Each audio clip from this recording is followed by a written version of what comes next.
Welcome friends to my quick review of this 48 volt RENOGY battery.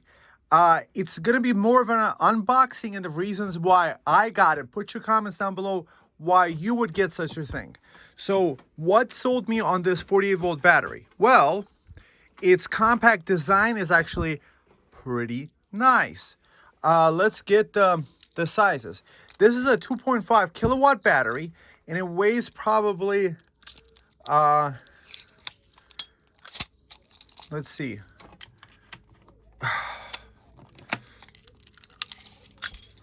So the height is about, with the terminal, is about 11 inches, 10 and a half to 11 inches. So 10 and a half to 11 inches. And for the European friends, it's about, 27 centimeters. So 10 and a half, 27 centimeters. That's with the terminal post. Of course, we got to measure it with the terminal ports posting the exact thing. So lengthwise, it's about 15 inches. And depth-wise, we're talking about 8 inches or about 20 centimeters. A little bit less than 8 inches. So why did I get this? Well, I'm a 12 volt enthusiast. And I have Sunrich Energy. Watch the review about that. I have Sunrich batteries. Those have a self-heating element. So the off-grid property I'm going to be putting this on is going to have freezing weather. Right now, for example, it's 18 degrees down there. So you still want the solar to be able to work and function and charge normally in below freezing weather. So it's a lot harder to be worried about your batteries if you don't get a self-heater. If your battery doesn't have a heating element in it, then it could be issues down the line as you're using it from charging and uncharging. So what am I planning to use this for? Well, the plan for this battery is to go into, let's say, a pump house that holds a pump for an off-grid well pump, probably a 48 volt well pump that would probably use between 500 and 800 watts. I haven't explored which one I'm going to get exactly. However, I'm probably going to need a 48 volt battery for that. Why 48 volt battery? Well, because it needs a lot of power. And when you have 48 volts, you could use less amps. Another thing that this will be used for is to keep the property on Starlink. Starlink has the ability to take input, I think, anywhere from 12 volts, if I'm not mistaken, to like 48 or 60, something like maybe even 70 volts. So they do have this little box where you could connect an Ethernet cable to one side. It's called a PoE, Power over Ethernet Injector. So what you could do is, at the pump house, you can connect the Ethernet injector, connect it to the 48 volt battery, send 48 volts over an Ethernet cable, and have the Ethernet switch and hub or Wi-Fi, whatever you want, right in the pump house. So on the pump house, you could also put like a couple solar panels. So this would be constantly charging. It would be a separate off-grid system. And even if the pump house freezes up a little bit, it will still be able to charge the battery because this has an intelligent self-heating function. So in this video, it's impossible for me to test it because I'm indoors and I don't have it set up yet. So that's the reasons why I got this one. What are the other options outside of this? Well, having looked at a lot of listings, most listings are for like 12 volt self-heating ones or other ones. Most self-heating batteries are pretty expensive. This one for 2.5 kilowatts is $750. So for a 5 kilowatt battery, we're talking about $1,500. Sometimes on Black Friday Day deals, they could be as low as $620, something like that. So like $150 off. However, the benefit is that you do have the 48 volt battery, connect the mppt charge controller up here, and juice this up over time, and now you have the power to run a 48 volt battery. You can run your Starlink from it. You could also take a voltage reducer, a 48 volt to 12, because if you have a 48 high voltage over here, it's easier to send 48 volts over a wire. You're going to have less loss in the electrical. So let's say the same 100-watt appliance is going to be like 2 amps. So you could send a 14 AWG cable to the other side of the property and then reduce it to 12 volts. Let's say you have 12-volt appliance there, something like that, like 12-volt lighting. And a lot of lighting is actually 12/24 volts. So you could actually reduce 48 to a 24 volt and then connect like a lot of 24 volt devices, which are made for cars and trucks like this. You know, it's usually a dual voltage setup, but this one could be feeding power to where it's needed off grid, and you're not worried about it freezing. This is one of those things that a lot of people don't talk about. Like, for example, with the solar generator, unless it's the Victron. The Victron has self-heating batteries. However, I don't think any of the other solar generators would actually work below freezing weather. This one, it will intelligently heat itself below freezing. And the idea with this one too is that I'm planning to put it in a $50 ice chest cooler that has a little spout on the bottom. The reason for that is that ice chest cooler, it could either hold heat or it could keep cold in, because it doesn't let the transfer because of the nature. So the idea is that if you put this in an ice chest cooler, you have the little spout spigot thing. You could run the wire from underneath. So even if any water got to the bottom of it, the bottom is completely sealed and the charge controller is up here. It's charging up. So you would route the wires through here, up here. And if it gets cold, it heats itself up. And because it's inside a cooler, insulated cooler, for like $50, maybe $60, not more than $80, it will keep itself warm. Plus the mppt controller on top is going to keep it warm, and everything is going to be really nice contained inside that cooler. And where if you need more electricity somewhere else, you could just run a wire from here through the downspout spigot.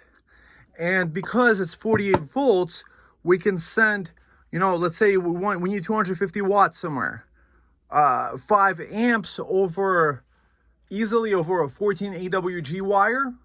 So different wires can send us different amps.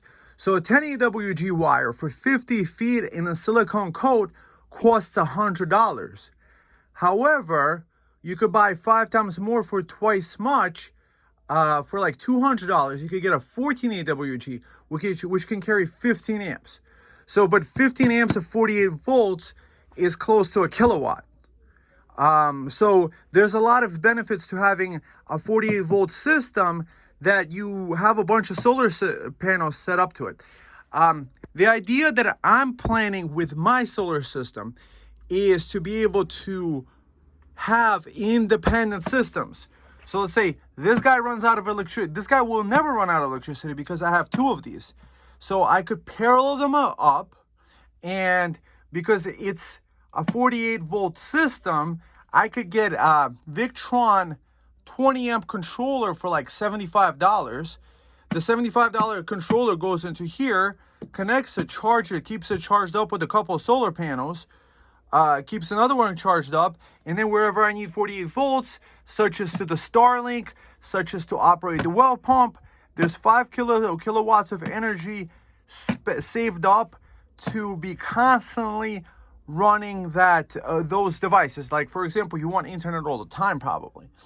So this is a very welcome addition to the stuff. So what are other options? One of the other options which I did not agree with was these server rack batteries. The issue that I have with server rack batteries is the only heated version that I found was by Ryuksu. And Ryuksu, it's already 100 amp hours. So this is already 50 pounds. You need 2 guys to carry this, or 1 guy not too far. You know, you could carry this yourself. I love that this has handles. So with the Ryuksu, it's a little bit more hard. Once you put it there, you really can't move it. This one is a movable option, A, and B, it's completely encased. You're not worried about like a few drips of water getting onto it. You could put a quick charge controller up here. It's also easier to install somewhere you want in it, let's say in a cooler, to be extra insulated. It might be slightly more expensive, but actually, if you really think about it, 5 kilowatt 48 volt batteries usually used to be between $1,200 and $1,500.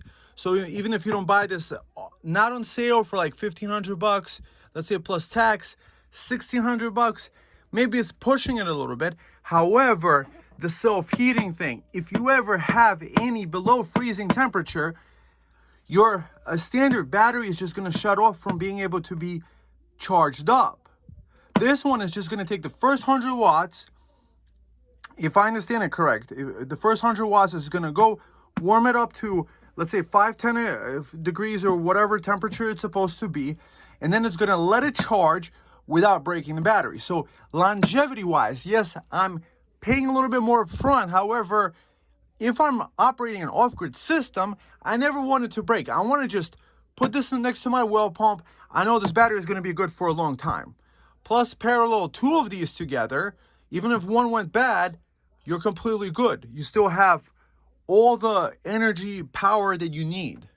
And that's my goal, is to have multiple different off-grid systems.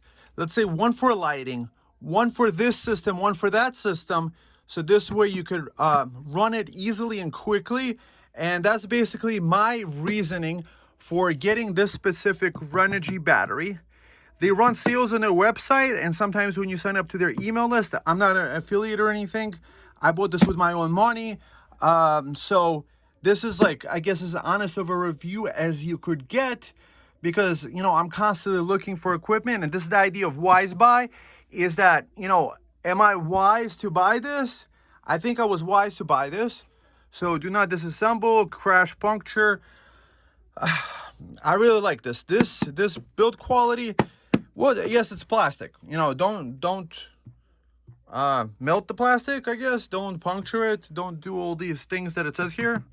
However, look at the beauty of this. It's really good for off-grid. And what else are you going to do for off-grid? You want a self-heated battery, because if you don't have a self-heated, it's not going to charge up. So you're 20 below zero or whatever. You put it inside that cooler is going to use the minimal amount of energy to heat it up, because at night, however, I think even at minus temperature, it's still going to let you discharge. So as you see, it can operate at minus 20 to 50 Celsius. So 50 is getting really hot. And minus 20, I think it lets you discharge it. So you could discharge this up to 100 amps, and rated energy is 2400 watts. So I do like this. This is a good battery. At least I think so. I haven't tested the voltage. I haven't connected to anything. However, for off-grid application, this is what I need. I'm in the Northeast, and I need the ability of my batteries to be able to survive winters, and I never have to worry about it everywhere I need it.